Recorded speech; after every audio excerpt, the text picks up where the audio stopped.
Salut les accro-lames, très heureux de vous retrouver pour cette nouvelle présentation et bienvenue au nouveau sur la chaîne. D'ailleurs après la vidéo, si le contenu vous plaît, pensez à liker, partager et vous abonner. C'est gratuit et ça aide beaucoup la chaîne. Aujourd'hui je vous présente le Doberman de Kaiser, un couteau EDC qui m'a agréablement surpris, notamment pour sa polyvalence et plein de petits détails sympas que je vous fais découvrir juste après ces belles images.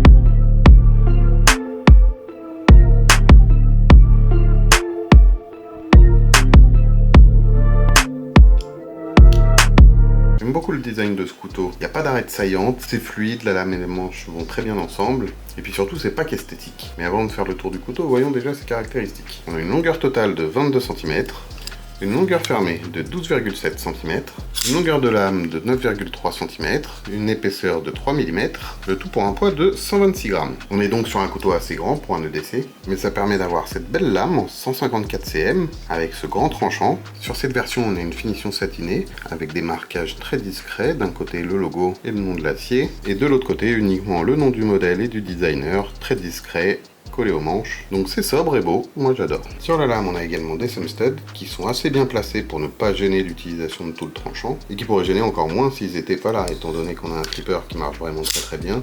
Je vois vraiment pas l'intérêt de les avoir ici. Mais les systèmes d'ouverture, on en reparle juste après. Pour finir avec la lame, on a un très grand jingping sur le dessus, qui prend presque la moitié de la lame pour le coup, et qui, combiné avec les courbes, permet vraiment de prendre appui dans de nombreuses positions, et du coup de toujours avoir du grip, quels que soient les travaux qu'on lui demande. Surtout que des prises en main différentes, ce manche en offre pas mal. Alors vous avez bien sûr la prise en main classique, et vous avez également cette partie-là qui masque le flipper, quand le couteau est en position ouverte, et qui permet d'avoir une prise en main beaucoup plus proche de la lame, et du coup le grand jingping va prendre tout son sens. Pas con du tout, je trouve, ça permet d'avoir une sorte de finger choil, mais sans avoir de finger choil, et du coup sans entamer le tranchant de la lame. En plus, quelle que soit la prise en main, on est vraiment confortable.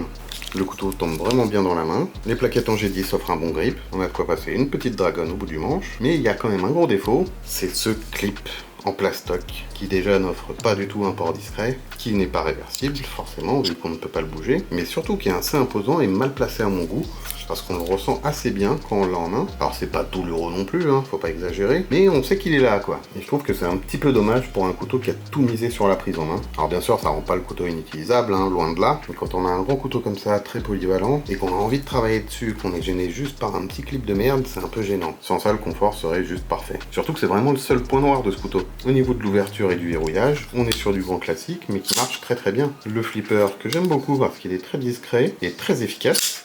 Ça claque vraiment tout seul, il suffit de mettre une simple pression et ça part tout seul. Impossible à rater, et ce grâce au roulement à billes en céramique. Je les ai évoqués tout à l'heure, on a aussi des thumb studs qui sont bien placés et qui marchent très bien également.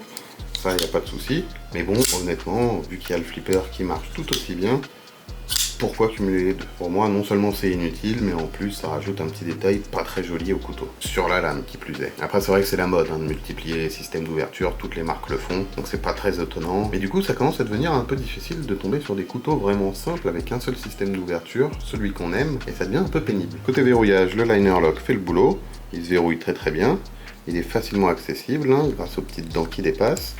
Il se déverrouille bien, très facilement, et après le poids de la lame fait le reste. Donc comme je le disais, à part le clip, ce couteau est vraiment super. Surtout qu'on est chez Kaiser, donc au niveau des finitions et de la qualité de fabrication, il n'y a vraiment rien à redire, il n'y a aucun jeu, tout est bien ajusté, la lame est parfaitement centrée. Du coup c'est vraiment dommage pour ce clip.